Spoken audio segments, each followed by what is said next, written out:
भारत को एक विकसित देश बनाने के लिए एक विकसित भारत विजन डॉक्यूमेंट 2047 तैयार किया जा रहा है।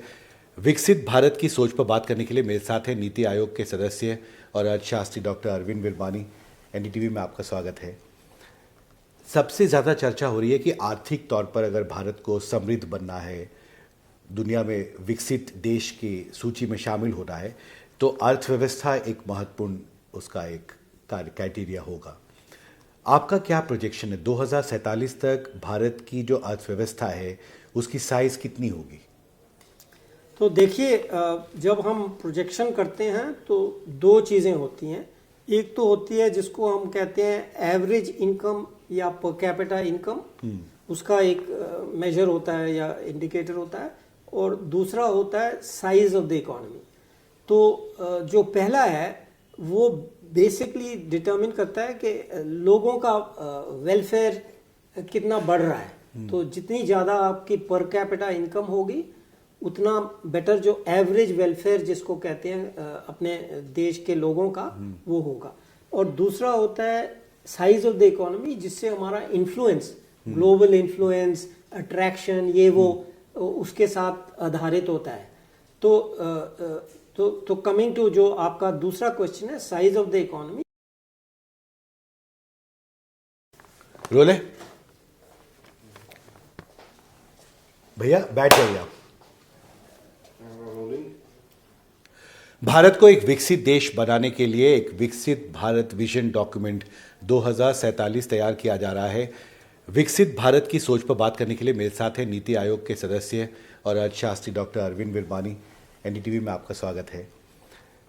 सबसे ज़्यादा चर्चा हो रही है कि आर्थिक तौर पर अगर भारत को समृद्ध बनना है, दुनिया में विकसित देश की सूची में शामिल होना है, तो अर्थव्यवस्था एक महत्वपूर्ण उसका एक क्राइटेरिया होगा। आपका क्या प्रोजेक्शन है 2047 तक भारत की जो अर्थव्यवस्था है उसकी साइज कितनी होगी? तो देखिए, जब हम प्रोजेक्शन करते हैं तो दो चीज़ें होती हैं। एक तो होती है जिसको हम कहते हैं एवरेज इनकम या पर कैपिटा इनकम, उसका एक मेजर होता है या इंडिकेटर होता है, और दूसरा होता है साइज ऑफ द इकोनॉमी। तो जो पहला है वो बेसिकली डिटरमिन करता है कि लोगों का वेलफेयर कितना बढ़ रहा है। तो जितनी ज़्यादा आपकी पर कैपिटा इनकम होगी उतना बेटर जो एवरेज वेलफेयर जिसको कहते हैं अपने देश के लोगों का वो होगा। और दूसरा होता है साइज ऑफ द इकोनॉमी, जिससे हमारा इन्फ्लुएंस, ग्लोबल इन्फ्लुएंस, अट्रैक्शन, ये वो उसके साथ आधारित होता है। तो कमिंग टू जो आपका दूसरा क्वेश्चन है, साइज ऑफ द इकोनॉमी। तो जिस तरह मैं प्रोजेक्शंस करता हूँ उसके हिसाब से हम तकरीबन से चार साल में हम थर्ड लार्जेस्ट, तीसरी लार्जेस्ट इकोनॉमी बन जाएंगे। हमने रिसेंटली पिछले 2-3 साल में फ्रांस और यूके के से आगे निकले हैं। अब 2 कंट्रीज हैं हमारे रीच में हैं, जर्मनी और जापान, जिसका 5 साल में उनको ओवरटेक करके तीसरे दर्जे पे पहुंच जाएंगे। तीसरे दर्जे क्या मतलब है? सबसे बड़ी इकोनॉमी अमेरिका है और दूसरी इकोनॉमी है चीन। तो हम 3 पे पहुंच जाएंगे। मैं कॉन्फिडेंट हूँ 5 साल में, शायद होपफुली उससे जल्दी हो जाए, 3 साल में भी हो सकता है, वो देखना पड़ेगा। और 2047 तक के लिए क्या प्रोजेक्शन है भारत की अर्थव्यवस्था, क्योंकि बहुत ही कंसर्टेड तरीके से प्रधानमंत्री इस सोच को आगे बढ़ा रहे हैं। तो इस रफ्तार से, इस योजना के साथ अगर हम आगे बढ़ते हैं तो 2047 तक भारत की अर्थव्यवस्था कहाँ तक पहुंचेगी? क्या हम चीन के समानांतर पहुंच सकते हैं, बराबर हो सकते हैं? तो जितनी हम आगे प्रोजेक्शन करें, मतलब दूर, उतनी मुश्किल होती है। उसमें अनसर्टेनिटी जिसको हम कहते हैं, क्योंकि कई टाइप की अनसर्टेनिटी, हम खाली जो देश में हो रहा है वो तो बहुत इंपॉर्टेंट है, जो रिफॉर्म्स हो रहे हैं, आर्थिक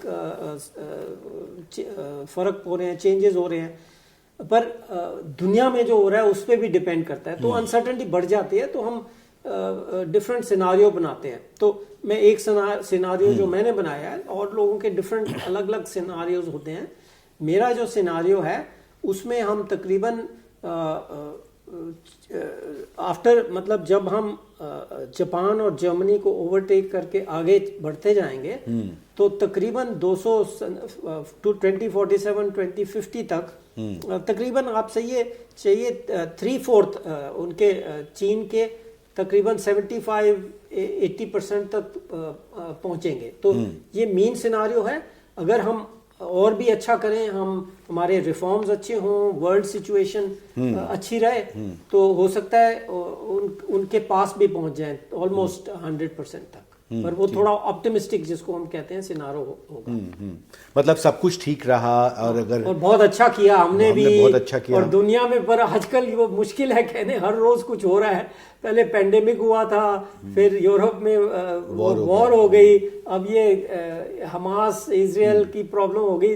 तो इसलिए मैं थोड़ा हिचकता हूं कि ऑप्टिमिस्टिक सिनारियो को। पर भारत में ये क्षमता है कि चीन के बराबर की अर्थव्यवस्था अगले 23 साल में बन सकता है। अगर ग्लोबल सिचुएशन को हम पूरी तरह स्मॉल फॉर अपॉर्चुनिटीज जिसको कहते हैं, अपॉर्चुनिटी है। अपॉर्चुनिटी इसलिए है कि सब दुनिया में जो और कंट्रीज हैं, चाहे यूएसए है, यूरोपियन कंट्रीज हैं, वो उनको सबको पता लग गया है कि चीन ने मोनोपोली एस्टैब्लिश कर लिया है और उससे सब डरते हैं। हम आपको पता नहीं याद है कि नहीं, अब आप सब कम उम्र के हैं, मुझे तो अभी भी याद है जब हम कहते थे सब जगह मोनोपोली देखते थे, मोनोपोलीज एक्ट होता था। पर दुनिया ने एक मोनोपोली, इतनी बड़ी मोनोपोली खड़ी हो गई चीन, और किसी ने कुछ किया ही नहीं। पर अब पता लग रहा है कि इससे बहुत प्रॉब्लम है, बहुत रिस्क है। ओके, तो ये अगर कॉन्सेप्ट हम आगे ले जाएं, फॉर एग्जाम्पल एक उदाहरण देता हूं, अगर यूएस, ईयू और इंडिया इकट्ठे होके इसको डील करें तो हाँ, हम चीन के बराबर पहुंच सकते हैं। पर ये चीजें अब हमें खाली हमारे पे डिपेंड नहीं करती ना, और कंट्रीज पे भी डिपेंड करती जी। इसमें विकसित भारत की जो सोच है उसके बहुत सारे कंपोनेंट्स हैं। Ease of living, ease of doing business, infrastructure, social welfare, SDGs, future of technologies.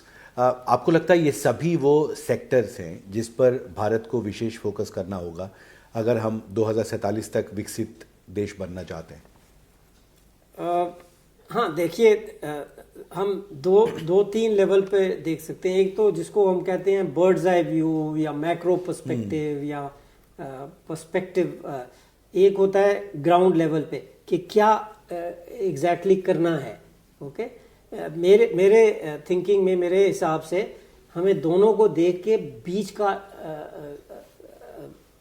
Plan या जो भी कहिए वो बनाना पड़ता है। तो ऊपर विजन होती है, दूर देखो क्या हो रहा है, ट्रेंड क्या है, जैसे मैंने आपको बोला डेमोग्राफी क्या है, ये सप्लाई चेन की अपॉर्चुनिटी, तो बड़ी चीजें जो हो रही हैं।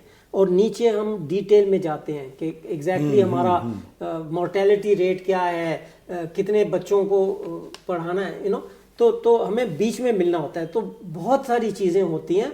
तो आप तो सब चीज की डिस्कस, पर उसका मतलब है जो मैंने बोला था पर कैपिटा इनकम है, तो कई चीजें जो सोशल इंडिकेटर्स हैं उसके साथ चलती हैं जी।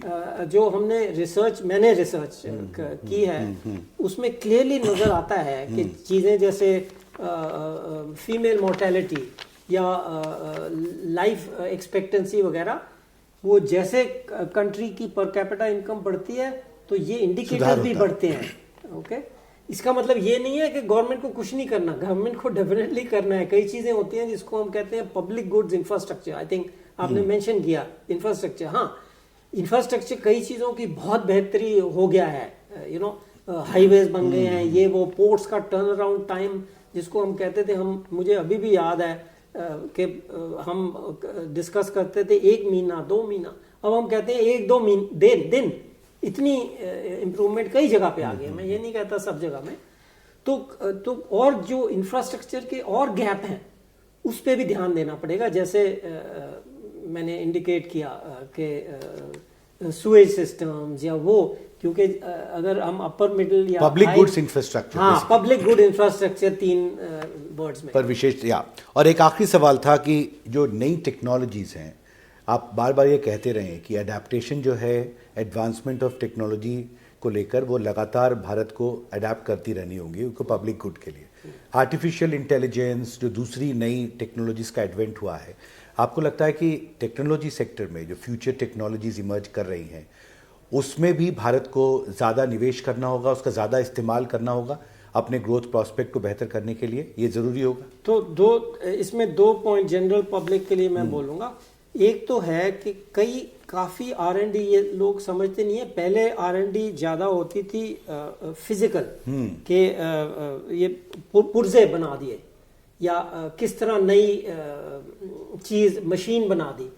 अब जो हो रहा है, जो इनोवेशन हो रही है, कई वो सॉफ्टवेयर में हो रही है। ओके, प्रोग्राम जिसको हम कहते हैं, पर it is much more program. जो AI भी आप बात करते हैं वो भी एक किस तरीके का प्रोग्राम है कॉमन पर्सन के लिए है।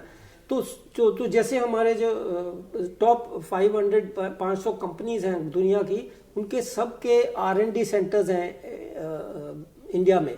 क्यों?